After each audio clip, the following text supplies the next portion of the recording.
In this 13th episode of the Seven Heaven Catholic Talk series, we'll explore the second of 7 deadly sins, avarice, which has dire consequences at both the personal and the global levels.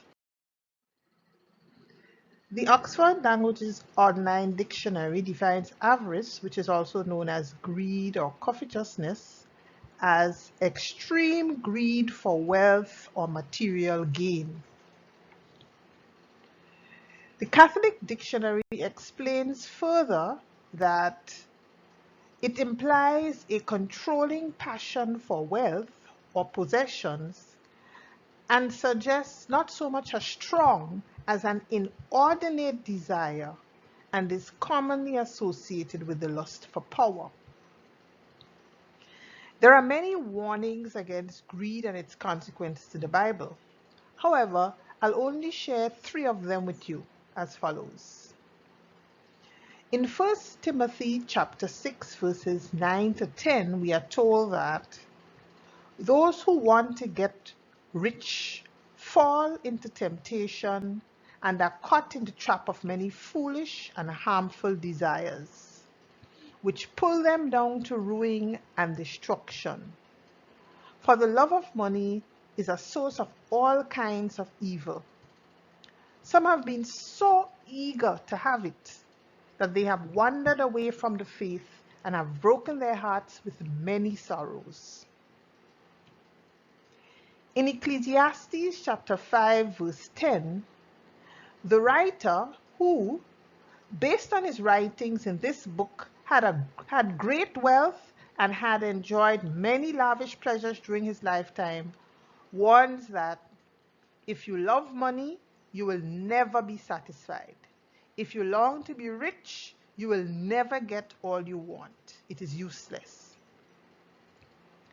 And finally, while the previous 2 examples focused on money greed, in Luke chapter 12 verse 15, Jesus warned the thousands of people who had crowded together to hear him, "Watch out and guard yourselves from every kind of greed, because your true life is not made up of the things you own, no matter how rich you may be."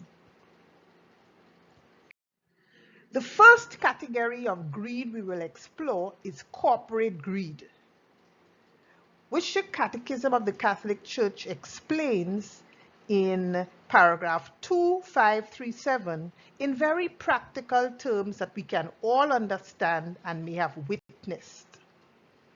Merchants who desire scarcity and rise in prices, who cannot bear not to be the only ones buying and selling, so that they themselves can sell more dearly and buy more cheaply. Those who hope that their peers will be impoverished in order to realize a profit, either by selling to them or buying from them. Physicians who wish disease to spread. Lawyers who are eager for many important cases and trials.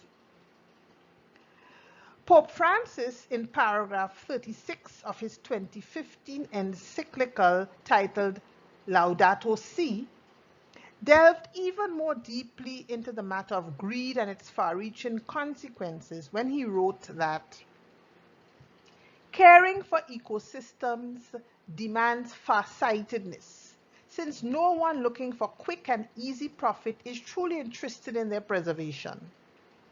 But the cost of the damage caused by such selfish lack of concern is much greater than the economic benefits to be obtained. Where certain species are destroyed or seriously harmed, the values involved are incalculable. We can be silent witnesses to terrible injustices if we think that we can obtain significant benefits by making the rest of humanity, present and future, pay the extremely high costs of environmental deterioration. What I like, though, is that 5 years after that 2015 Laudato Si encyclical, Pope Francis moved beyond talking to action.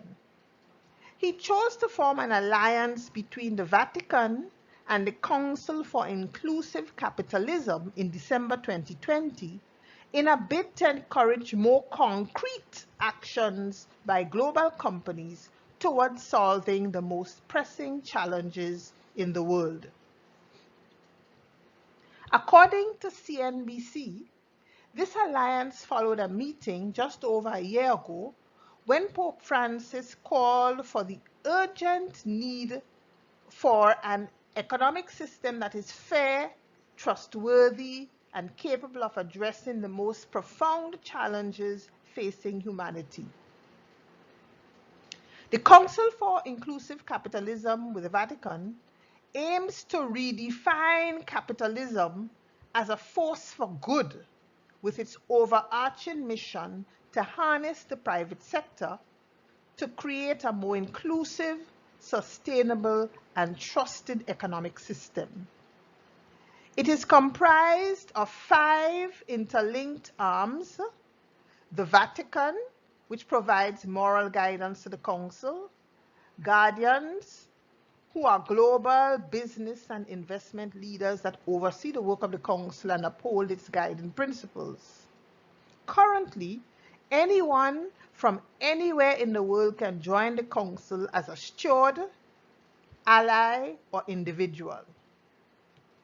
Stewards are small and large global businesses that lead by example through their commitment to make concrete actions that will build inclusive economies and societies. Allies are nonprofits, foundations, and international institutions whose mission and values are in parallel with those of the Council. Individuals are conscious, courageous, and engaged men and women from any country around the world who want to join the Council to make capitalism a force for good. Here are some examples from 3 world-renowned companies that many of us have interacted with by using their products. They have all joined the Council as stewards and are taking concrete steps to build inclusive economies and societies within the context of their business operations.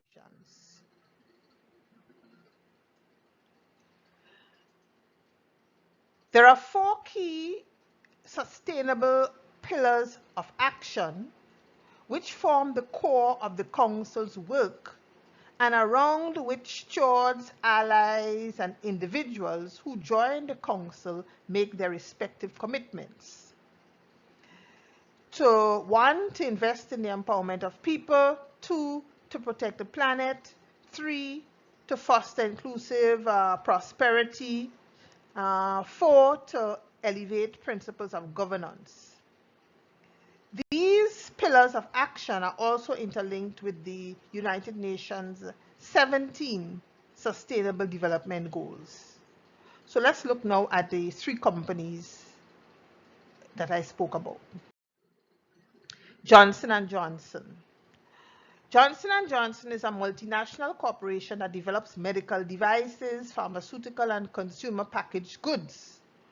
One of its commitments at the Council is to donate 1 billion doses of the intestinal worm treatment Vermox chewable to at-risk children in developing countries. This objective supports Sustainable Development Goal number 3, good health and well-being, and Sustainable Development Goal number 10, reduced inequalities. Estee Lauder. Estee Lauder is a multinational manufacturer and marketer of prestige skincare, makeup, fragrance, and hair care products. One of its commitments at the Council is to address racial equity by providing more equitable access to professional development and advancement for its Black employees in the US, and creating a workforce that is more representative and responsive to people of all backgrounds. This objective supports Sustainable Development Goal number 10, reduced inequalities. Visa. Visa is a multinational financial services corporation that facilitates electronic funds transfers throughout the world, most commonly through Visa branded credit cards, debit cards, and prepaid cards. One of its commitments at the Council is towards gender and racial equality in the Visa workforce by maintaining equal pay for equal work, wherein men and women will earn the same pay for the same work. This objective supports Sustainable Development Goal number 5, gender equality, Sustainable Development Goal number 8, decent work and economic growth, and Sustainable Development Goal number 10, reduced inequalities. Pope Francis quite individual greed. Pope Francis quite aptly summarized the cause and effects of individual greed in paragraph 204 of his 2015 Laudato Si encyclical when he wrote, "When people become self-centered and self-enclosed, their greed increases. The emptier a person's heart is, the more he or she needs things to buy, own, and consume. It becomes almost impossible to accept the limits imposed by reality. In that horizon, a genuine sense of the common good also disappears." In paragraph 2536 of the Catechism of the Catholic Church, we are told that the 10th commandment forbids greed and the desire to amass earthly goods without limit.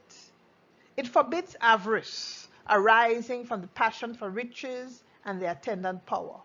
It also forbids the desire to commit injustice by harming our neighbor in his temporal goods. Venerable Louis de Granada, a 16th century Dominican friar, expressed some powerful thoughts about greed in his book titled The Sinner's Guide. "Moreover, all the riches of the world, did you possess them, would never satisfy the desires of your heart. They would only excite and increase them. However great the possessions you accumulate, there will be a continual void within you. You will never cease to long for more. In its pursuit of worldly possessions, your poor heart fruitlessly exhausts itself, for it will never find content. It drinks deeply at the fountains of pleasure, yet its thirst is never appeased. Its enjoyment of the possessions it has already acquired is destroyed by an insatiable thirst for more." The most effective rescue plan for individual greed is charity, which Jesus called the new commandment when he said to his disciples at the Last Supper, "And now I give you a new commandment. Love one another as I have loved you. So you must love one another. If you have love for one another, then everyone will know that you are my disciples."